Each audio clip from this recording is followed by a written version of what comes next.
Bien, bonjour tout le monde, aujourd'hui c'est vlog, et donc comme c'est vlog, je vais raconter ma vie. Début de semaine, j'ai été vacciné, contre le Covid-19 évidemment. J'ai eu un peu de mal à trouver une place, alors je suis maintenant éligible, c'est-à-dire que j'ai pas truandé, étant donné que je suis asthmatique, je suis considéré comme personne suffisamment à risque pour être vacciné, quoi. Je me suis donc rendu au centre de vaccination de Saverne, j'étais le deuxième le matin, tout de suite, les salles étaient vides, voilà, j'étais tout seul. Donc pour ceux qui se poseraient la question, en fait, la vaccination contre le Covid-19, ça ressemble pas mal à un don du sang. Mais dans l'autre sens, plutôt que de donner, on vous donne. Donc comme je suis venu sur rendez-vous, à l'arrivée, on m'a demandé mon nom. Une fois que j'ai donné mon nom, on m'a donné une feuille à remplir avec des questions. C'est pour ça que je dis ça ressemble au don du sang. C'était des questions un peu... maintenant je sais plus de tout. Vous pourrez les lire sur le rush que je vais vous mettre. Mais c'était des trucs du genre, est-ce que vous avez eu de la fièvre récemment? Est-ce que vous avez été vacciné récemment? Etc. etc. Ensuite, on se rend dans une salle d'attente. Alors bon, la salle était vide, comme je vous l'ai dit, j'étais la deuxième personne arrivée, il y avait juste une nana avant moi et c'est tout. Autant dire que j'ai pas attendu longtemps. Et donc ensuite, on a un rendez-vous avec un médecin. Encore une fois, ça ressemble au don du sang, quoi. Et comme au don du sang, elle se contente de regarder la feuille, de vous poser à peu près les mêmes questions, de vérifier que tout est en règle et voilà. Alors, vous êtes droitier, gaucher? Droitier. Donc on va faire du côté gauche, vous risquez d'avoir un petit peu mal au bras pendant quelques jours, un peu de la fièvre, un peu des courbatures, ça peut arriver. Vous avez le droit de prendre du paracétamol dans ces cas-là, si jamais, ça dure 24 à 48 heures en général, et c'est supportable. Je vais vous donner l'attestation, aujourd'hui il y en aura 2, la prochaine fois aussi d'ailleurs. Elles ne vont pas vous servir à grand chose pour l'instant puisque le cycle vaccinal n'est pas complet. Alors il y en a une, c'est la synthèse avec les éléments de la vaccination aujourd'hui, et l'autre c'est le QR code que vous pouvez scanner sur votre téléphone avec l'application Tous Anti-Covid ou présenter lorsque vous voyagez par exemple, ou quand on aura besoin d'aller dans un festival ou autre. Ça sera surtout important après la deuxième injection. Ça c'est l'attestation. Et ça... Et ça, c'est la synthèse avec tous les aimants, donc avec le numéro de l'eau, etc. Ok. Et ensuite, ma foi, c'est juste une piqûre. Très bien. Et c'est bien une première injection. C'est ça. Et il est 8h37. Vous pouvez vous asseoir. Alors, de quel côté? Le bras gauche? Alors, elle a dit le bras gauche, oui. Vous êtes droitier, peut-être. Oui, mais je veux dire, je pense que ça va. C'est possible que vous ayez des douleurs au niveau du point d'injection, c'est pour ça. Ouais, c'est un vaccin, quoi. Oui, c'est un vaccin. Je vous pique. Ouais. Ça va? Pas de soucis. Voilà. Fini. Vous pouvez vous rhabiller. Ok. C'est tout bon. Et encore une fois, comme au don du sang, vous vous barrez pas aussi sec, mais pas pour les mêmes raisons. Là, on vous demande de rester sur place un quart d'heure, juste pour être sûr que vous n'allez pas faire de réaction allergique. Les réactions allergiques, c'est over méga super rare, mais ils prennent pas le risque. D'autant que je pense que les gens doivent être un peu flippés. C'est la première fois où je me fais vacciner et où on me demande de rester juste pour être sûr. Donc il doit y avoir un peu de ça. D'ailleurs, au passage, on vous file une feuille où on vous explique que si vous avez des effets secondaires indésirables, vous pouvez contacter, machin, truc, bon, voilà. On vous file aussi une feuille avec 2 QR codes dessus, et alors je vais évidemment pas vous les montrer, mais c'est le passeport vaccinal. Et au bout de ce quart d'heure, si tout va bien, et il n'y a pas vraiment de raison que tout n'aille pas bien, vous pouvez vous casser. Donc il y a une formalité encore quelque chose? Il y a une formalité encore quelque chose? Non, si ça se passe bien, vous pouvez y aller. Ok, bon. Allez, alors bonne journée. Au revoir. Bon, et voilà, ça c'est fait. Et j'ai rien senti de particulier, mais La base virale VPS a été mise à jour. Ok.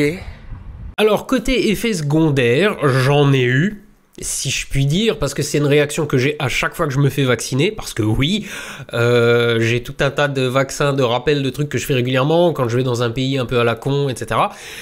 Donc, je me suis fait vacciner dans le bras gauche, et pendant 36 heures à peu près, j'avais une espèce de douleur sourde au niveau de la piqûre qui ressemble un petit peu à ce qu'on ressent quand on se fait un bleu, quand on se cogne. Voilà, sauf qu'évidemment il n'y avait pas de bleu, hein, mais je sentais un peu une espèce, ça devait être une réaction inflammatoire. Donc je dirais à peu près oui 36 heures et puis après c'est passé, mais je vais dire là comme ça je m'en rendais pas compte, je m'en rendais compte que si j'appuyais dessus ou si je levais le bras suffisamment haut pour solliciter, c'est ce muscle là qu'on sollicite, je suis même pas sûr, enfin bon bref en levant le bras je le sentais un peu, je considère même pas ça comme un effet secondaire, c'est quand tu te fais vacciner ça fait ça, c'est comme quand tu vas donner ton sang, bah t'as une petite plaie au creux du bras, c'est normal. Alors il y a un truc qui est marrant avec les effets secondaires quand même, c'est que quand on te dit que tu peux avoir plein de trucs, à peine t'as eu la picouse, t'as même pas encore le temps d'avoir les effets secondaires que tu les ressens tous. Si on te disait tu vas avoir des fourmis dans les pieds, t'as des fourmis dans les pieds. Donc moi on m'a dit, qu'est-ce qu'on m'a dit, je sais plus, maux de tête, machin, etc. Tu sors de la piqûre, tu dis voilà, mais c'est juste une impression en fait. Voilà, donc je sais plus quand on en avait parlé, il me semble que c'était sur Twitch, je vous avais montré que je m'étais fait exprès en prévision, je m'étais fait un joli pull juste pour le plaisir de faire chier les anti-vax quand je les croiserai dans la rue. Donc ça, on le voit pas. Écrit merde. Je suis vacciné et le gouvernement ne contrôle pas mon esprit via Nanopus 5G. Je vous l'avais montré sur Twitch quand je l'avais fait et vous aviez été pas mal à me dire « Ah, si tu le vends, je le veux ». Alors ce qu'on va faire, je vais le mettre en vente sur Spreadshirt pour ceux qui le veulent. Je vais pas faire comme certains autres t-shirts en édition limitée. Celui-là est en édition illimitée pour le moment. Et puis à la limite, je suis en train de me dire que j'ai bien envie d'en faire un deuxième. Je suis vacciné, mais à la place, là, on a les barres de réseau.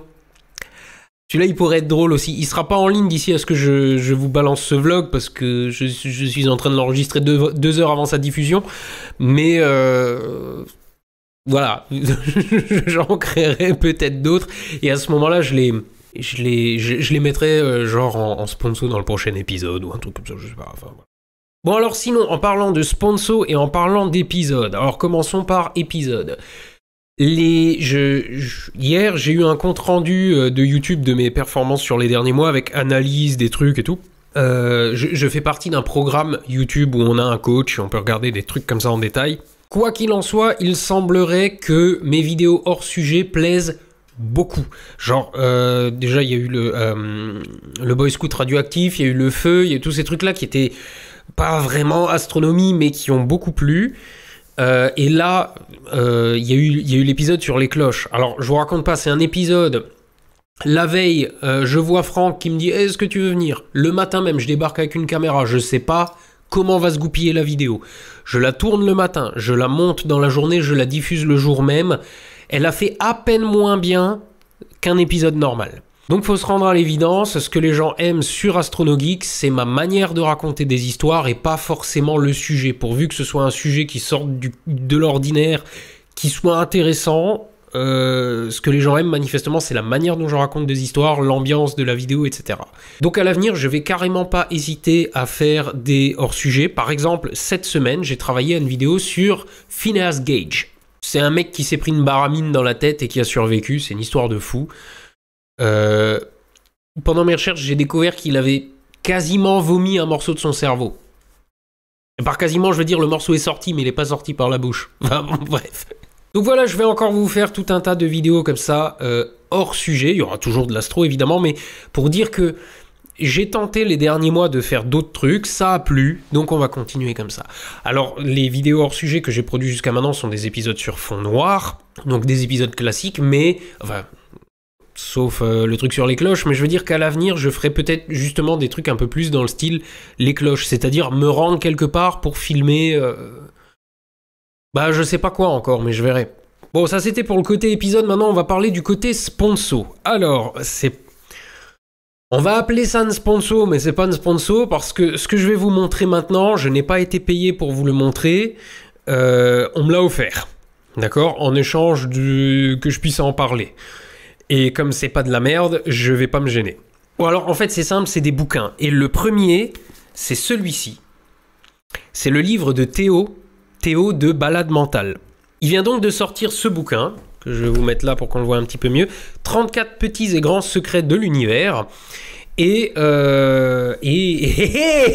Hein bon, je l'ai vu avant, hein, c'est pas une surprise. Alors Arnaud, voici l'objet contondant dont je t'ai parlé. Tu connais très certainement toutes les histoires qui s'y trouvent, à force de passer tes journées... C'est ça, hein, tes journées, ouais, perchées là-haut. Mais ça me fait quand même plaisir que tu l'aies. À bientôt en post-pandémie. Ces pattes de mouche, sérieux, je me rends compte que j'ai plus tenu un stylo depuis des années. On dirait un médecin. Ouais, voilà, c'est ça. Effectivement, Théo, je confirme. C'est un peu patte de mouche, mais c'est lisible. Voilà, alors c'est quand même... Comme il dit, c'est un objet contondant. Hein. Il est pas épais comme un dico, mais il est épais comme un demi-dico quand même. C'est un beau bouquin. Et je ne peux pas résister à l'envie de vous en lire quelques lignes. Hein. Alors déjà, la 4e. Alors, quand le monde a-t-il commencé? D'où venons-nous? Quelle est la probabilité de notre propre existence? À quelle vitesse vont nos pensées? Comment fonctionne l'intérieur de nos têtes, des étoiles ou des planètes? Dans ce cabinet de curiosité scientifique où se mêlent poésie, science et philosophie, Théo Drieux nous livre 34 secrets d'une nature à l'imagination débridée. Grâce à des jeux graphiques et à de nombreuses anecdotes, il lève le voile sur les mystères du cosmos, sur les lois qui gouvernent la matière, sur la vie ou le temps qui passe en remontant à nos origines. Et quand il raconte notre avancée vers la mort, c'est pour nous faire comprendre qu'il s'agit de remplir au mieux notre vie ici et maintenant, instructif et jubilatoire.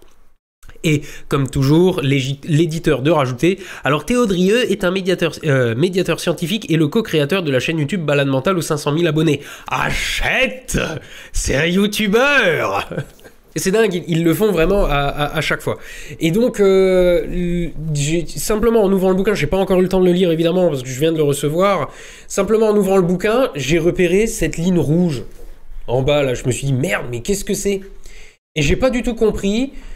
jusqu'au moment où en fait j'ai regardé les dernières pages du bouquin et là je vois qu'il y a écrit premiers insectes, les reptiles pondent des œufs, formation du supercontinent Pangée, éruption volcanique massive, etc., etc. Et alors du coup je me suis précipité à la dernière ligne et je me suis rendu compte que là, premier cétacé, apparition de l'homme moderne, etc. à la toute fin de cette page là, et c'est là que j'ai compris que c'est simplement comme le calendrier de Sagan, mais sur l'intégralité du bouquin. Et si toutes ces pages ne contiennent pas d'informations, enfin, du moins en tout cas sur la bande rouge, c'est simplement parce que c'est depuis le début de l'univers. Big Bang, naissance de l'univers, rayonnement fossile, âge des ténèbres, premières étoiles s'allument, etc. Et évidemment, après, il se passe un temps considérable jusqu'à ce qu'il se passe vraiment quelque chose. Bon, juste pour le plaisir, on va en lire un tout petit bout. C'est un peu étrange quand on y pense, mais si vous êtes en train de lire ce livre en Europe, alors vous vous éloignez actuellement de l'Amérique du Nord à raison de 2 petits centimètres par an. Cette vitesse difficile à observer vous est donnée par le mouvement des plaques tectoniques qui imperceptiblement ouvrent l'Atlantique et éloignent le vieux continent du nouveau à une vitesse équivalente à la moitié de celle à laquelle poussent vos ongles de main. Quant aux habitants des Philippines, au terme d'une année passée à rester au même endroit sans bouger, ils se sont éloignés de 9 cm de l'Amérique du Sud, une vitesse équivalente à la moitié de celle à laquelle poussent vos cheveux. Voilà, c'est donc le livre de Théo, 34 petits et grands secrets de l'univers, c'est chez Belin et normalement ça devrait être dans toutes les bonnes librairies. Et c'est tout. Bon, et alors maintenant, du coup, il faut qu'on parle de 2 autres bouquins. Alors, celui-là, vous le reconnaissez peut-être, j'en ai parlé, il y a de ça... peut-être bien déjà 2 ans, je crois. C'est le manuscrit d'Albert Einstein. C'est écrit en gros, hein, The General Theory of Relativity. Je vais vous le remontrer parce que ça fait quelque temps, en baignant pas trop le micro. Donc ça vient de chez des éditions Les Saints-Pères et ce sont systématiquement des manuscrits. Alors ça évidemment ça c'est juste une petite introduction machin. Voilà. Et ça c'est le manuscrit d'Einstein sur la... Alors bon ça c'est... Pour le moment il y a beaucoup de textes mais les calculs arrivent dans la foulée. Là on commence à avoir l'explication de ces... de son équation et même si je suis incapable de parler allemand, je vous avouerai que cet objet je suis très content de le posséder et je le regarde régulièrement parce que voilà, c'est ce texte qui pose les fondements de la physique actuelle, quoi. C'est quand même voilà. Même si je suis très mauvais en maths et très mauvais en allemand, ce qui fait que tout ceci reste quand même pour moi assez obscur. Alors ça, c'est le deuxième bouquin qu'il m'avait envoyé. Vous voyez, c'est du beau livre, quoi. C'est pas du foutage de gueule. Donc ça, c'est le deuxième qu'il m'avait envoyé. Le premier, c'était celui-ci, et je leur avais déjà fait aussi un petit placement, si je puis dire, dans une vidéo. Et alors celui-là, je vais pas vous le montrer parce que c'est le même que celui qu'on va regarder maintenant. J'ai été recontacté par eux il y a pas longtemps. Ils m'ont dit on a des nouveautés, est-ce que ça t'intéresse, on te les envoie, si tu peux juste nous les montrer en vidéo à un moment. J'ai dit mais carrément, d'autant qu'ils ont des super refs. Et donc ce qu'ils m'ont envoyé voilà, je vais le poser là, comme ça je suis sûr il tombe pas. Ce qu'ils m'ont envoyé cette semaine, c'est Courrier Sud. Alors Courrier Sud, est-ce que ça vous parle? Courrier Sud, c'est... Ah oui, je vais juste vous montrer, parce que là vous en rendez peut-être pas compte, mais regardez la taille du bousin. Voilà. Donc Courrier Sud, c'est le premier roman d'Antoine de Saint-Exupéry. D'abord il y a eu Courrier Sud, ensuite il y a eu, je crois, Courrier de nuit, et en 43, un an avant sa mort seulement, a été publié Le Petit Prince. Mais donc ça, c'est son premier, son premier roman. Et alors, la particularité de ce premier roman, c'est qu'il a été écrit sur la base de notes qu'il a prises tout au long de ses voyages. Je vous rappelle juste que Syntex, c'était un pilote chez Latécoère, donc de ce qui deviendra plus tard l'Aéropostale, donc il transportait du courrier jusqu'en Afrique. Et à une époque où il n'y avait pas de radio, il n'y avait pas de GPS, il n'y avait pas tout ça, donc tu étais seul dans ton avion pendant des jours et des jours. L'histoire du bouquin Courrier Sud, en fait, c'est un mélange d'autobiographie et de fiction où il raconte l'histoire d'un pilote solitaire qui rencontre une femme mariée. Il l'emmène dans ses aventures, mais c'est compliqué pour elle, donc finalement il la ramène quand même chez son mari, etc. Enfin c'est très dense, hein. C'est la taille du truc. Et alors donc je disais, c'est un bouquin qu'il a écrit à partir de notes, mais des notes prises un peu comme ça venait. Et donc quand on regarde ce manuscrit par rapport par exemple à celui d'Einstein que je viens de vous montrer, qui était quand même assez linéaire, on voyait qu'il savait où il allait. Là, on se rend compte quand on regarde le manuscrit de Syntex, alors là, c'est plutôt propre, mais quand on regarde ses notes au début, alors il y a des dessins aussi qu'il a fait, là, comme celui-ci par exemple. Il a des notes en rouge, il y a beaucoup de ratures. Alors là, encore, il n'y en a pas tant que ça, mais voilà, par exemple, il y a des morceaux qui sont faits à la machine à écrire, avec des grosses ratures partout. Là, manifestement, il n'était pas d'accord lui-même sur ce qu'il allait dire. Voilà, alors, il a une écriture un peu racée aussi. Néanmoins, c'est... J'adore les manuscrits. Alors bon, pareil, là on a un texte explicatif au début, mais j'adore les manuscrits dans le sens où c'est pas forcément un livre qu'on va lire, encore qu'il y a des gens qui lisent sur la base de manuscrits, mais c'est intéressant de voir le cheminement en fait de l'auteur, de voir où il va, ce qu'il garde, ce qu'il enlève, etc. Et on sent en regardant le manuscrit plein de ratures de Saint-Exupéry qui savait pas forcément tout de suite où il allait. Voilà, c'est très... Et vous voyez aussi qu'il a écrit sur des papiers volants, restaurant du Grand Café des Bains à Saint-Raphaël. Voilà, il a pris une feuille là, il a écrit dessus. Et voilà. Et donc ce qui est intéressant dans ce genre de manuscrit, c'est ça. Si vous êtes fan de Syntex, je ne saurais que trop vous conseiller ce bouquin, il est magnifique, et puis ne serait-ce que pour le bel objet, avec une belle reliure en tissu, etc. Ça se voit pas forcément bien à la vidéo, mais les bouquins des éditions Saint-Père, c'est super quali, voilà. C'est pas forcément les trucs les moins chers, mais ce sont des éditions limitées. Celui-ci, par exemple, est tiré à 1000 exemplaires, et moi j'ai le numéro 791, voilà. Le suivant que je vais vous montrer, c'est la même chose. Enfin, je veux dire, c'est aussi une édition limitée, quoi. Et donc, normalement, vous l'avez entrevu tout à l'heure, c'est 20 000 lieues sous les mers de Jules Verne. Donc il m'avait déjà envoyé, il y a de ça, je le disais, bien 2 ans, Autour de la Lune, qui est la suite de la Terre à la Lune. Et alors quand ils m'ont dit, on a aussi 20 milieux sous les mers, moi qui aime beaucoup Verne, j'ai dit, allez, feu, on y va, envoyez-le-moi, il n'y a pas de problème, je kiffe. Donc chaque bouquin vient dans une boîte comme ça, enfin, je vous dis, ils se foutent pas de la gueule du monde. C'est du matos quali. Et alors, si vous trouviez que l'autre avant était épais, celui-ci c'est encore pire. Tu vois Théo, ton objet contondant à toi, il est pas si contondant que ça. Et donc bref, si on compare le manuscrit de Verne par rapport à celui de Syntex, on se rend compte... Alors, ah oui, au fait, il y a toutes les gravures d'époque aussi qui sont incluses dedans. C'est des gravures que Verne avait commandées directement quand il avait fait son bouquin. Mais si on regarde... les manuscrits de Verne, on se rend compte que lui a beaucoup plus organisé ses idées.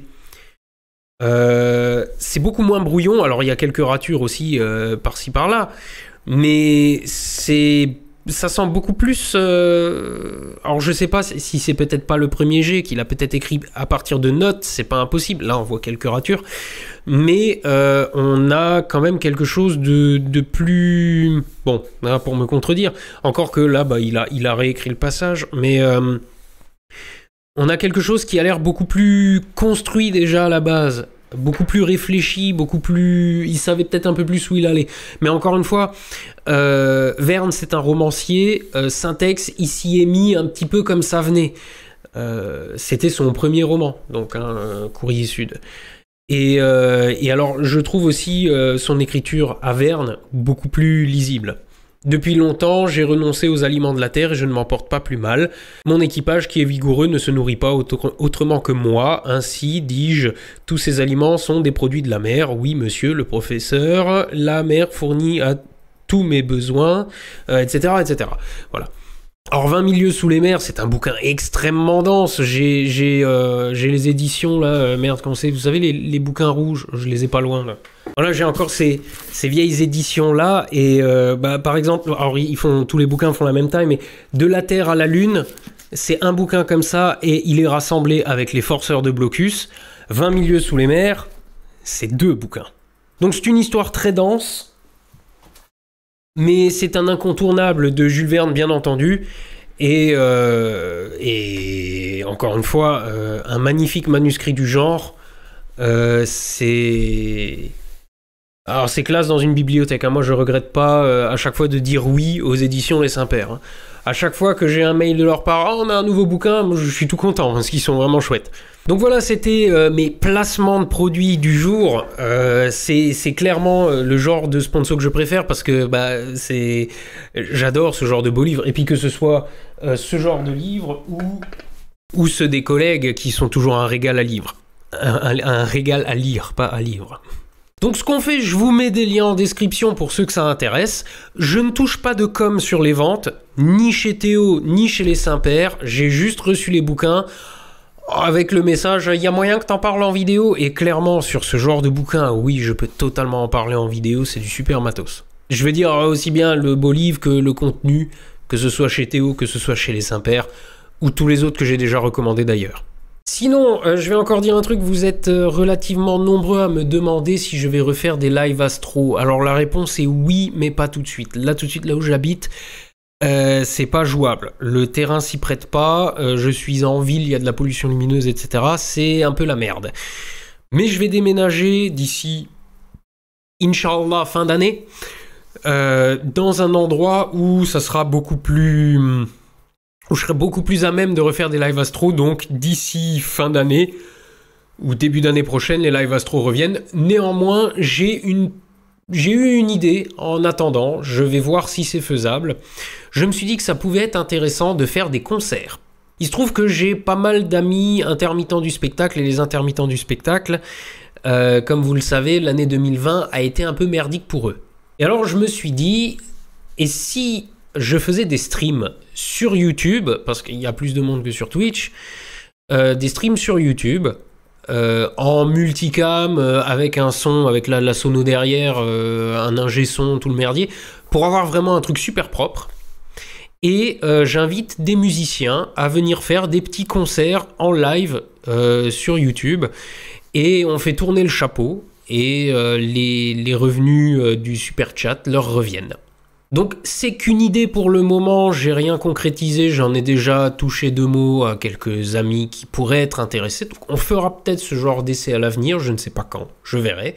Et sinon, pour rester dans les actualités de la chaîne, j'ai eu une super idée. Moi, je trouve que c'est une super idée pour un gros épisode hors sujet. Par contre, c'est un épisode qui va me coûter cher si je le fais. J'ai mis la main sur le journal intime, si je puis dire, du directeur de l'hôpital d'Hiroshima, qui dirigeait l'hôpital d'Hiroshima quand la bombe est tombée. Il a survécu et au jour le jour, il a tenu un journal où il raconte l'explosion, les premiers jours, les malades des radiations, tous les problèmes qu'ils ont rencontrés. En fait, c'est une histoire extrêmement poignante, mais évidemment, j'ai aucune illustration. Donc, j'en ai déjà vaguement discuté avec des collègues, j'ai quelques contacts avec des illustrateurs, etc. Pour faire une vidéo où l'histoire est racontée par les mots du médecin, hein, donc c'est la lecture de son journal si vous voulez, avec évidemment bruitage, un peu jeu d'acteur dans la voix, etc., mais ça reste de la voix off. Et je suis en train de voir pour faire illustrer une pareille vidéo. Donc en gros j'ai un dessinateur qui me dessine ce qu'on est censé voir. Sauf que j'ai fait un test de lecture sur ce journal, il fait pas loin d'1 heure, donc c'est de la grosse histoire quand même.